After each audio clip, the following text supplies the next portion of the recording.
श्री शिवाय नमस्तुभ्यं भक्तों। श्री शिव महापुराण 5वीं उमा संहिता का 7वां अध्याय शीर्षक है यमदूतों का स्वरूप। सनत कुमार जी बोले कि संपूर्ण मनुष्य 4 प्रकार के पापों के भय से उत्पन्न करने वाले यमराज के लोक को जाने के लिए विवश हो जाते हैं।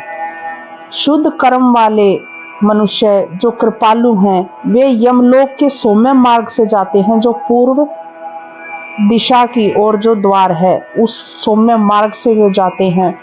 जो पाप करने वाले घोर पापी मनुष्य हैं वे घोर दक्षिण मार्ग से यमलोक में जाते हैं तथा 86 सहस्त्र योजन कोष को लांघकर व्यवस्थपुर को जाते हैं।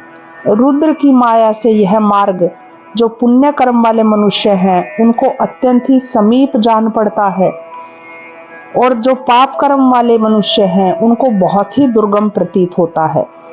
तीखे कांटों और कुशाओं से व्याप्त तपे हुए अंगार युक्त कठिन ढेलों से तपी हुई बालू, विकराल राक्षसों, प्रचंड पवन, वृहत पाषाणों की वर्षा तथा प्रदीप्त अंगारों की वर्षा से पीड़ित उसी मार्ग से यमराज के लोक को पापी मनुष्य जाते हैं।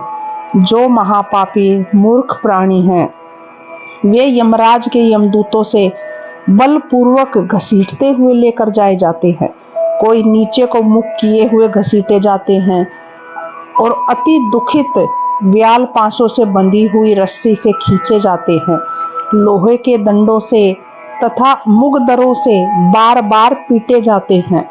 रुधिर मवाद से टपकते हुए, विष्ठा के कीड़ों से नोचे जाते हुए पापी मनुष्य विवश होते हुए उस मार्ग से जाते हैं। कष्ट पूर्वक तथा मनुष्य प्रेतपुर को जाते हैं तो यमराज के समक्ष खड़े किए जाते हैं। उनमें जो शुभ कर्म करने वाले जो प्राणी हैं जो पूर्व मार्ग से लाए जाते हैं उन्हें यमराज स्वागत करके उनको आसन देते हैं और सम्मान करते हैं तथा दिव्य विमान पर चढ़ाकर निर्मल स्वर्ग को जाने के लिए कहते हैं। जो पापी हैं, जो भूत जैसी आत्मा वाले पुरुष हैं, वे भयानक दाढ़ तथा भयंकर मुख वालों को ही देखते हैं, वही उनको दिखाई देते हैं, जान पड़ते हैं तथा भयंकर भैंसे पर चढ़े हुए जलती हुई अग्नि के समान नेत्रों वाले यमराज को देखते हैं।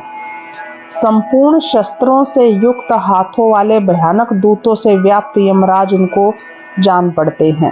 पाप करने वाले जीवों को यमराज अत्यंत फटकारते हैं और भगवान चित्रगुप्त धर्म वाक्यों से बोधन करते हैं। इस प्रकार श्री शिव महापुराण 5वीं उमा संहिता का 7वां अध्याय यहाँ पर भक्तों समाप्त होता है। श्री शिवाय नमस्तुभ्यं भक्तों।